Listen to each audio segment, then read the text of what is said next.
Good morning guys, কেমন আছেন আপনারা? আশা করি অনেক ভালো আছেন। আপনাকে দোয়া এবং আশীর্বাদে আমিও খুব ভালো আছি। তো সকাল সকাল ঘুম থেকে উঠে গাড়িটা কাটা করলাম, কাটা করে এটা বড় করে গেছে আনলোডিং পয়েন্টে। আমি কিন্তু আছি আজকে গোয়ালপাড়া মাটিয়া। হ্যাঁ, আমি বরপাড়া রোডের থেকে কার্টন লোড করে আইছি গোয়ালপাড়া মাটিয়া। এটা হলো আমার গাড়ি। আজকে থেকে এই গাড়িতে ব্লক পাই যাবেন গে। আমার গাড়ি কিন্তু আয় পাই নাই কে, যার জন্য আমি এই গাড়িতে আছি। তো যাই হোক, এখন আমরা গাড়ি খালি করবার নিকে রেডি। ত্রিপল রশি সব খুলে দিতেছি। সকাল সকাল এন্তরে আত্মুখের দিনে ইনকে পরে গাড়ি ত্রিপল রশি খুলে দিয়ে আমরা গেতেছি আত্মুখ দোয়ার নিকে। আর আমার বয়সটা আজকে বহুতই খারাপ, কারণ আমার আজকে 4-5 দিন ধরে বহুত জ্বর, সর্দি, কাশ, মাথা বেশ সব একসাথে ধরছে। আল্লাহ জানে বাঁচম না নাই।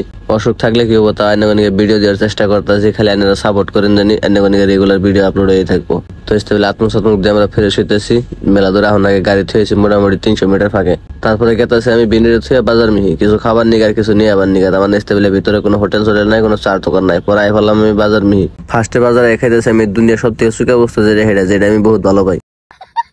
আর আপনি যদি আমার লং ভিডিও দেখতে পাচ্ছেন তাহলে ইনস্টাগ্রাম